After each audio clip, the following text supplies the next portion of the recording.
from Switzerland.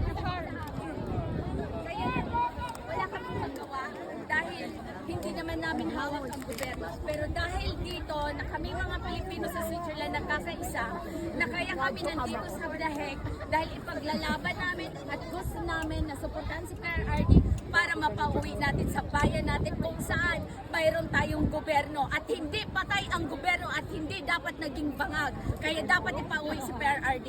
Ang bilang isang Pilipino at ikaw yung umuwi sa ating bansang sinilangan, saan ho, anong feeling mo, saan feeling mo na safe, ikaw at yung family mo, yung panahon ba ni dating Pangulong Duterte o ngayong panahon ni Pangulong Bongbong Marcos? Sa panahon ni PRRD.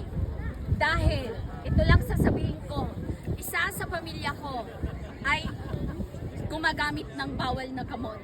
Ngayon, ang dami na. Kaya yun ang kinasasakit ko, that's pinaglalaban ko dahil ayaw ko na ng droga. Ayaw ko nang mabiktima ang pamilya ko at ayaw ko nang may namamatay ng mga kabataan dahil nirip lang sa sarili nilang ama.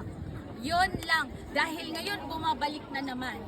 Mismo sa bayan namin, mayroong nagbibinta at mga droga at nasa gobyerno pa ang mga nasa likod nito. Ma'am, dahil maingay na naman ngayon kung sinasabi ng tanimbala sa ating mga kaliparan bilang isang OFW, lagi mo tayo nabibiktima rito. Anong masasabi mo dito? Yun ang nakakalungkot dahil hindi na po dapat namin na kami mga OFW or ORF na hindi na namin dapat pa nasuportahan ang gobyerno na to dahil kung sila at kung totoo man ang mga sinasabi na sila ang nasa likod ng mga to na mga laglag bala o kung ano ba bang kidnapping o bank robbery, dapat hindi na namin